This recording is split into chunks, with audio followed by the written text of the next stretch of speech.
मैं रवि का परिचय देता हूँ और फिर उसके बाद रवि आपके हवाले, उसके बाद है ना, फिर ये अपनी सारी बातें बताएंगे। रवि राजस्थान से हैं, आपको पता ही है। राजस्थान में जो भारत पाकिस्तान बॉर्डर है वहाँ एक ज़िला है श्री गंगानगर। उसी श्री गंगानगर के एक तहसील के एक छोटे गांव से रहे। 7वीं क्लास तक गांव में पढ़े, उसके बाद तहसील में पढ़े, मतलब डिस्ट्रिक्ट हेडक्वार्टर में नहीं, तहसील अनूपगढ़ में और विजयनगर 2 तहसीलें उसमें पढ़े। उसी में से एक तहसील अनूपगढ़ से ही ग्रेजुएशन की। और आपको ये जान के बहुत खुशी होगी कि इन्होंने सिंपल बीए किया हुआ है। बीए में political science, economics, English literature ये पढ़ा है और बीए ही किया। उसके बाद हायर एकेडमिक्स की तरफ रुख नहीं किया क्योंकि इरादे स्पष्ट थे कि सिविल सेवाओं में ही जाना है या किसी और सरकारी नौकरी में जाना है।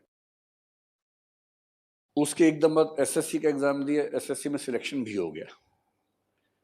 और सिलेक्शन जिसमें हुआ वो डिफेंस की ही अकाउंट सर्विसेज में, director general of defence account से ही ना मैंने, है ना, डायरेक्टर जनरल डिफेंस अकाउंट्स बोलते हैं, डीजीएजी, उसमें सिलेक्शन हुआ। हालांकि तब तक इनका मन सिविल सेवाओं का हो गया तो उसको ज्वाइन नहीं किया उस सर्विस को। 2015 में ग्रेजुएट हुए, 17 से तैयारी शुरू की, 18 में पहला एग्जाम दिया और पहले ही एग्जाम में 337वां रैंक इन्हें मिला। और IRTS एक सर्विस होती थी उस समय, इंडियन रेलवे ट्रैफिक सर्विस, जो रेलवे की सबसे अच्छी सर्विस मानी जाती थी, उसमें इनका चयन हुआ। अगले साल फिर एग्जाम दिया 2019 में। ये 18 के एग्जाम की बात थी पहली, है ना। 19 में फिर एग्जाम दिया, फिर अच्छा एग्जाम दिया और इस बार रैंक सुधरा पर ज्यादा नहीं सुधरा, 337 से 317 रैंक हुआ। इस बार जो सर्विस मिली उसका नाम है इंडियन डिफेंस अकाउंट सर्विस।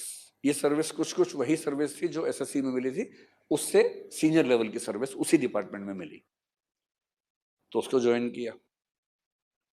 फिर 2020 में फिर से एग्जाम दिया और दुर्भाग्य ये कि 2020 में प्रीलिम्स नहीं हुआ। ये सीख आप लोगों के लिए बड़ी महत्वपूर्ण है कि जो व्यक्ति सिविल सेवाओं में टॉप कर रहा होता है उसके लिए भी ये खतरा है कि प्रीलिम्स पे अगर जरा भी चूक हुई तो प्रीलिम्स हाथ से निकल सकता है। और फिर 2021 में गंभीर तैयारी के साथ फिर से एग्जाम दी और इस बार 18वां रैंक लेकर आईएएस बने हैं।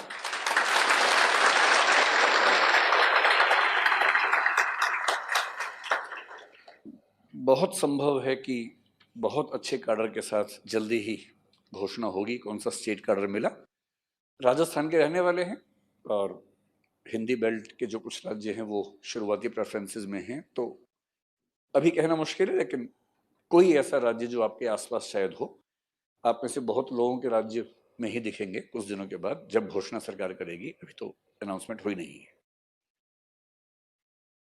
तो एक तो खास बात यह है कि बीच में एक बार प्रीलिम्स न होना, ये भी अपने आप में छोटी चोट तो नहीं है, उस चोट से कई गुना बड़ी है जो आपको आज सुबह लगी है ना, दिल पे जो लगी है उससे तो बहुत बड़ी चोट है ये तो। फिर एक बात मैंने 1-2 सेमिनार्स में कही, आज रवि भी सामने बैठे हैं, आपसे भी कहता हूँ। रवि से मेरा परिचय जब पहली बार इंटरव्यू दे रहे थे तब से है। हालांकि उससे पहले हिंदी साहित्य के विद्यार्थी थे, पर मैं हिंदी साहित्य लाइव तो 2014 के बाद से नहीं पढ़ा रहा था, तो इन्होंने शायद वीडियो क्लासेस करके तैयारी की थी। लेकिन मेरे पास रिपोर्ट ये आ रही थी कि एक बच्चा रवि सिहाग नाम का है जो बहुत ही शानदार उत्तर लिख रहा है। जो हमारी हिंदी की टीम है इवेल्युएशन की, वहां से रिपोर्ट बार बार आ रही थी। तो मिलना हमारा इंटरव्यू में हुआ और मैं कन्विंस था कि बहुत अच्छा रैंक रवि को मिल जाना चाहिए पहली बार में। धीरे धीरे और मेहनत की और मेहनत की।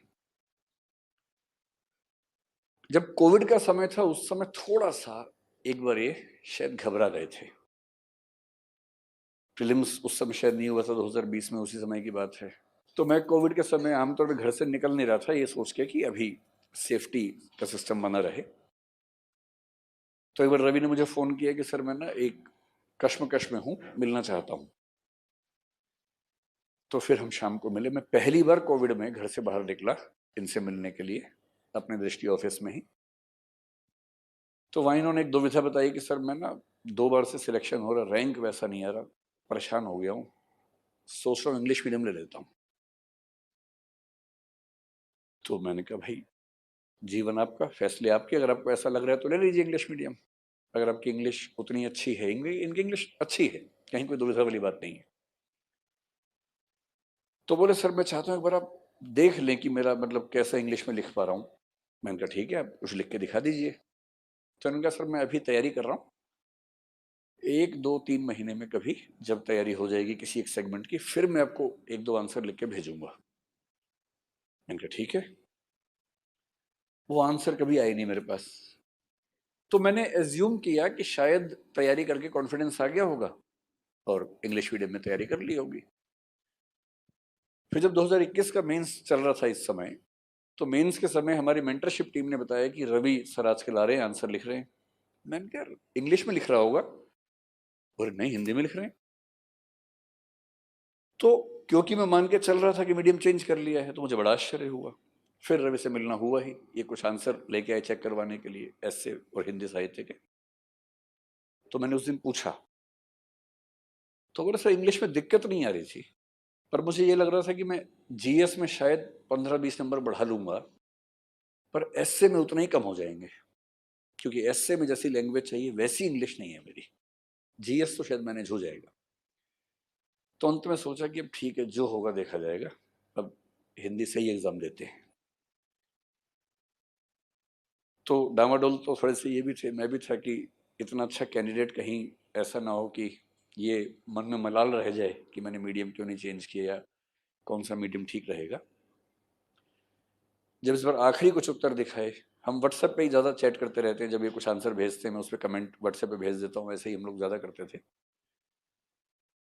तो इस बार तो सुझाव देने को बचे नहीं थे, बस ऐसे में मुझे ध्यान है कि एक बार मैंने 1 2 सुझाव लिख के भेजे थे।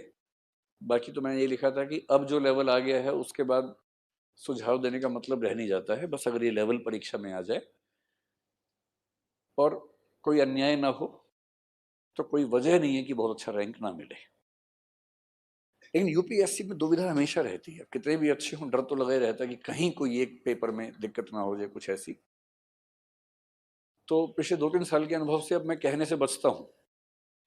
इनके सामने इनको मैंने ज्यादा नहीं बोला, यही कहा कि बहुत अच्छा रैंक आ जाना चाहिए अगर सब ठीक रहे तो। पर संयोग से जिस दिन ये मिलने हैं उसके 1 घंटे बाद एक और व्यक्ति जो सिविल सर्वेंट हैं, सिलेक्टेड हैं हिंदी माध्यम से ही, वो मिलने आए। उन्होंने मुझसे पूछा, वो इस बार एग्जाम नहीं दे रहे थे, उन्होंने वैसे पूछा कि सर इस बार क्या लग रहा है। तो मैंने उससे कहा कि सब ठीक रहा तो पहले 10 20 रैंक में रवि को होना चाहिए, और सुनील का भी जिक्र किया। तो रिजल्ट आते ही उन्होंने मुझे मैसेज किया कि सर अनुमान ठीक निकला, इस बार तो रिजल्ट काफी अच्छा हो गया। तो ये है रवि की कहानी।